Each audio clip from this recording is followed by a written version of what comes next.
Very good morning to all of you. I am Vipul Agarwal.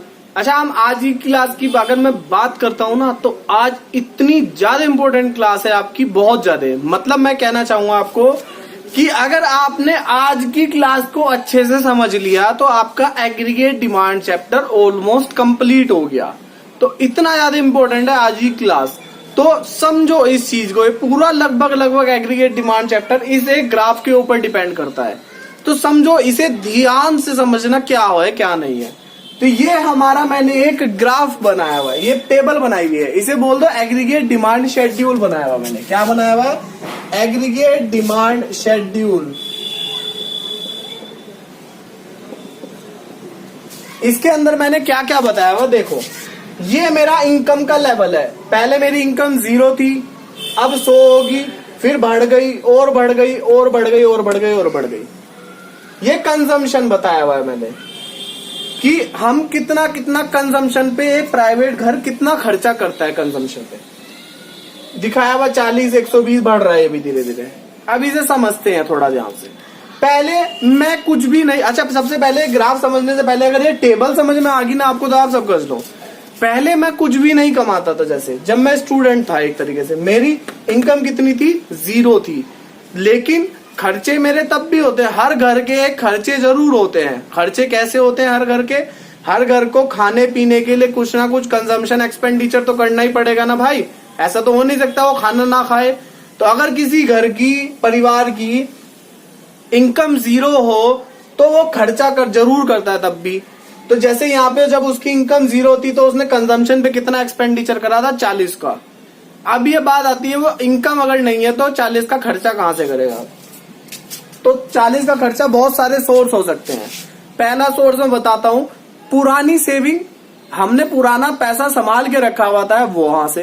दूसरा, मेरे पास कोई एसेट्स थी, जैसे मेरी जमीन थी, बिल्डिंग थी, कुछ उसे बेच के, या मैं तीसरा किसी से लोन लेके, भाई किसी से पैसा उधार ले लूं, उसे वहां से खर्चा। तो इंसान की अगर इनकम 0 भी हो तो भी उसे कुछ खाने पीने इन सब चीजों पे खर्चा करना पड़ता है 40।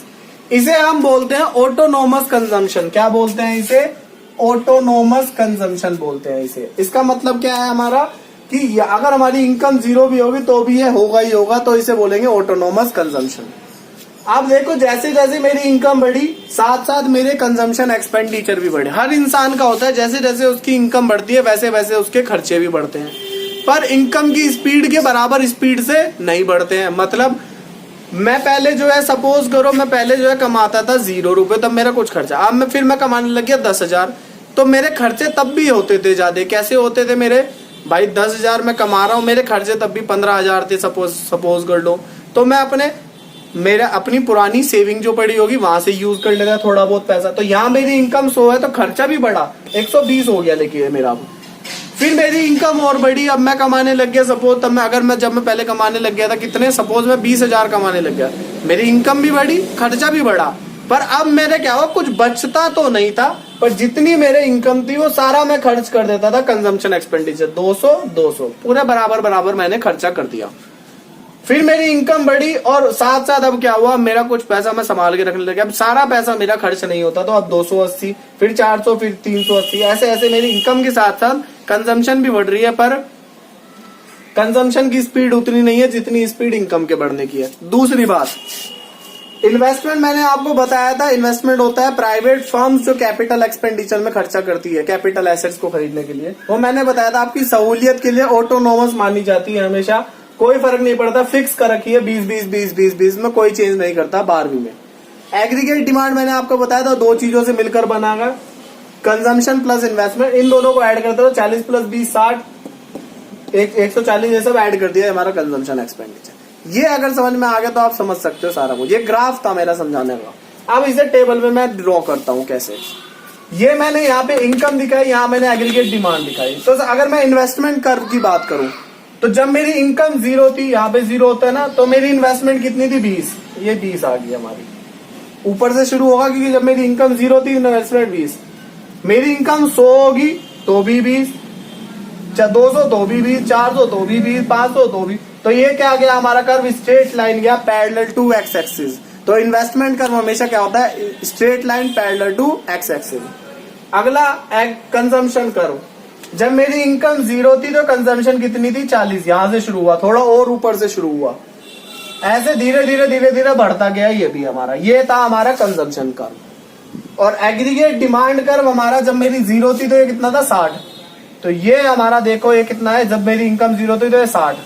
तो फिर ये भी सेम बिल्कुल उसी स्पीड से बढ़ा है जितनी स्पीड से कंजम्पशन कर्व बढ़ा है। तो यहाँ का जो बीच का डिफरेंस आया होगा ना हमारा, इसका बीच का, ये इन्वेस्टमेंट का डिफरेंस है। हाँ देखो ना, इन्वेस्टमेंट 20-20 रुपए से ही तो हमारा कंजम्पशन ज्यादा है, एग्रीगेट डिमांड ज्यादा है कंजम्पशन से। तो 20 का डिफरेंस हमारा कंजम्पशन। तो अगर कोई पूछे हमारा एग्रीगेट डिमांड कर्व कैसा होता है, तो सर पॉजिटिव होता है। शुरुआत में थोड़ी ऊपर से चलता है। क्यों ऊपर से चलता है? क्योंकि हमारी ऑटोनोमस कंजम्पशन की वजह से हमारा चलता है और ऑटोनोमस इन्वेस्टमेंट की वजह से चलता है। ठीक है ना। यहाँ से ये डिफरेंस क्यों आया कंजम्पशन कर्व में, ये डिफरेंस क्यों आया हमारा? ये डिफरेंस आया ऑटोनोमस कंजम्पशन की वजह से, ये डिफरेंस आया हमारा।